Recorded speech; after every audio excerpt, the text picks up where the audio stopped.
일부러 하마스가 난리를 치도록끔 일부러 문을 열어놨을 수도 있죠. 왜?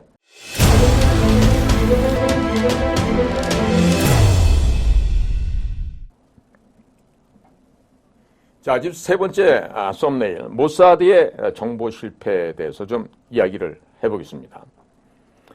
지금 이제 이 모사드가 정보 파악을 못했다, 실패했다, 뭐 그 원인이 무슨 뭐 휴민트를 무시했다, 뭐 정치화하고 고도의 자만심을 갖고 있었다. 그런데요,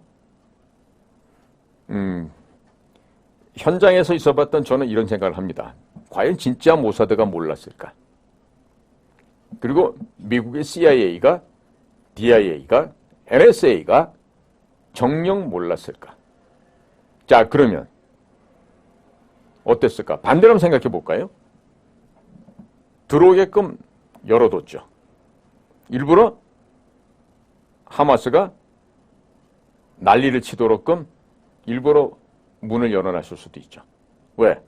더 큰 것을 얻기 위해서. 일종의 트랩, 덫을 두었다고 볼 수도 있습니다.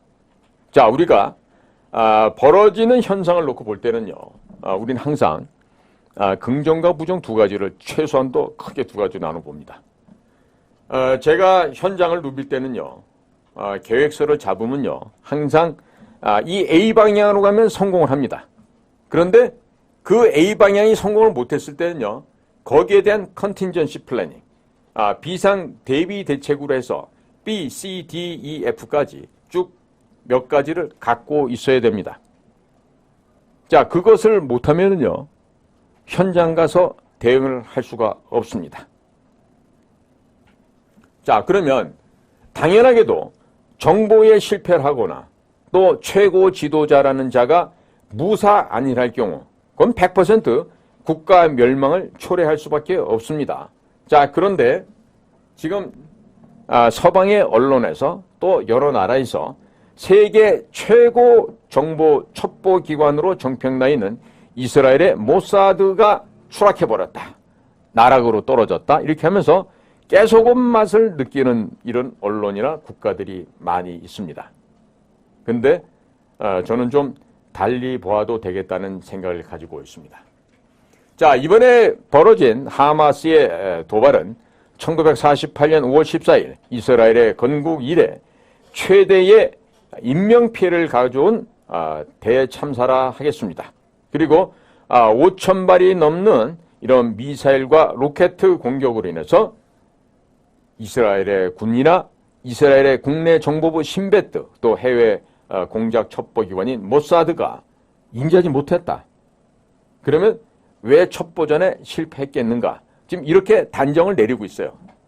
근데 과연 단정한 대로 될까요? 과거 우리 쿠웨이트를 침공했던 이라크의 후세인을 한번 생각해 볼까요? 당시 후세인을 제거할 때는요, 후세인이가 WMD, 대량 살상무기를 대량으로 만들어 보관하고 있기 때문에 위험하다, 그렇기 때문에 악이다, 그래서 제거해야 된다. 결국 제거가 되었죠. 가봤더니 그런 무기가 있었습니까? 없었습니까? 없었죠. 그러니까 그것은 미국이라고 하는 미합중국 주식회사가 중동 지역에, 미들이스트 지역에서의 석유 자원을 소위 말해서 페트로 달러를 가지고 그 패권을 유지하기 위해서 한 일종의 연극이었다고 해석할 수가 있어요.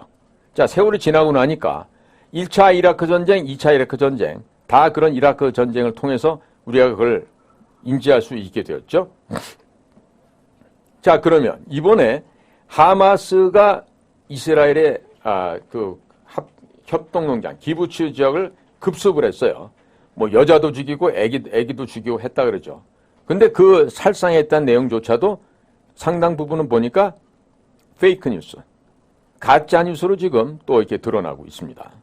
자, 그래서 우선 말하기 좋아하는 사람들은요, 모사드 역시 인간 정보, 휴민트보다 기술 정보, 테크힌트, 이런 점을 중시해서 허점이 생겼다, 이렇게 지금 보고 있습니다.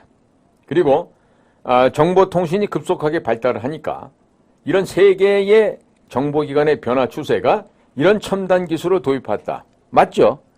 미국의 NSA 같은 경우는 어느 나라의 대통령실에도 다 도청을 하죠. 바로 National Security Agency, NSA인데, 그곳은 에슐런이라고 하는 전 세계의 그 도감청 장비를 기지화해서 운영하고 있어요. 우리나라도 그 회원국 중에 하나입니다. 때문에 프랑스의 대통령궁, 영국의 수상실, 혹은 일본의 수상실, 북경에 있는 시진핑 사무실, 기본적으로 다 도청합니다. 대한민국 대통령실 물론 하죠. 그게 그 사람들의 임무니까요. 자, 그런데 이렇게 모사드도 역시 이런 첩보 활동 수단으로서 빅데이터를 활용하거나 인공지능, 아티피셜 인텔리전스를 활용하는 것으로 대폭 전환했다 그러죠. 이것이 바로 이번에 사고가 터진 주 원인이다. 이렇게 얘기를 합니다. 그렇게 분석할 수도 있습니다. 그러니까 과거 전통적으로 해오던 휴민트보다도 스마트폰이라든지 감청 장비라든지 디지털 기술에 의존하는 그 의존도가 과거보다 현저하게 많아졌다. 그리고 높아졌다. 이렇게 분석할 수 있겠습니다. 자, 그런데 반면에 하마스라고 하는 이 팔레스타인 조직은요, 이런 첨단 장비 사용하는 것 대신에 스마트폰이나 컴퓨터를 이용하는 것 대신에 사람이 직접 정보를 전달하는 겁니다. 인편 전달하는 거죠. 보통 우리가 통상적인 우리가 접촉하는 방식은요, 여러 가지 방식이 있어요. 어떤 구멍을 파서 묻어놓기도 하고, 지나가면서 주고받는 브러쉬 패스 같은 것도 있고요. 그 다음에 어디다가 은닉해뒀다가 일정 암호를 주고 그걸 갖다 찾아가게 하는 방법도 있고요. 그런데 이 하마스는 아마도 아주 보수적인 전통적인 이러한 공작 기법을 사용한 것으로 지금 보여집니다. 그러니까 통신 신호가 잡히지 않는 지하 터널을 통해서 이 지하 동굴을 파서 그 안에서 민감한 대화도 하고 그 안에서 정보 전달도 하고 그 안에서 필요한 군수물자도 이동을 했겠죠. 자, 그런데 이스라엘 안에서 지금 정치 세력 간의 대립이 심각하다라고 지금 지적들을 하고 있어요. 그러므로 인해서 국내에서의 극심한 대립과 분열이 이 정보기관, 비밀 정보 조직 안에서도 정치화하는데 일정 부분 기여를 했다. 이렇게 하죠. 그래서 최근에 이스라엘 네타냐후 총리의 부패 사안이 심각하다. 그리고 그 부패로 발생하는 이 극단적인 극우 세력들의 정치적인 혼란을 부추김과 함께 그들에 의한 분열이 이스라엘 사회를 분열시키고 있고, 그리고 정보기관의 수집 및 분석 역량을 추락시켰다. 이렇게 얘기합니다. 그런데 똑같은 사안을 놓고도요, 네타냐후를 갖다 극우로 몰고 가요. 이게 바로 미국의 좌파 언론들의 시각이고, 그런 좌파 언론의 보도 내용을 아무런 생각 없이 카피해서 구글 번역기에 돌려서 보도하고 있는 대한민국 언론사 외신 파티의 크나큰 무지함과 무식함에 기인한다고 봅니다.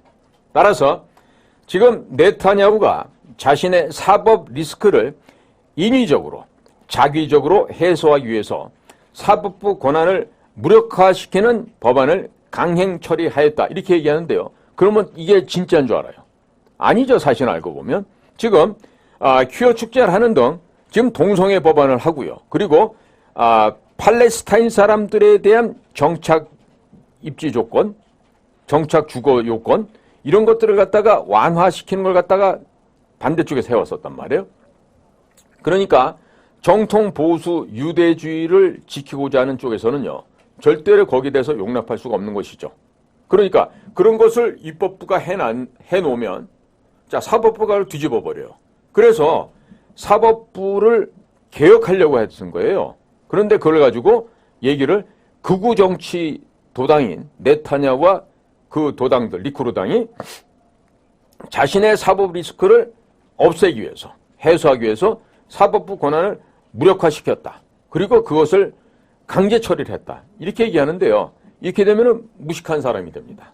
무식한 사람이 됩니다. 그렇게 함으로써 연일 거센 반정부 시위가 벌어졌죠. 자, 그리고 모사도 역시 일정 부분 이러한 분위기에 휩쓸려서 이런 그 사법 무력화에 대한데 반대한 그런 세력들이 있었던 것으로 좀 보여집니다. 그러니까 일부지만은 정보기관이나 군대 혹은 경찰의 고위관리들이 이런 정부의 입장에 대해서 반기를 들고 또 몇몇 고위인사들은 스스로 자발적으로 옷을 벗고 나가기도 했었습니다. 자, 그러니까 정보기관과 정부가 대립하는 구도가 만들어지게 되면요. 과연 정보기관과 정보를 사용하는 최고 사용자가 이스라엘 같으면 수상, 총리가 되겠죠? 그 양자 간의 원활한 정보 소통이 되겠습니까? 안 되겠습니까? 안 되죠. 자, 그러니까 이스라엘 정부에서 정보기관과 정부 사이에 이런 불화가 결국에 정확한 예리한 첩보 수집에 큰 구멍이 되어버리고 말았다. 이야기를 하는 거예요.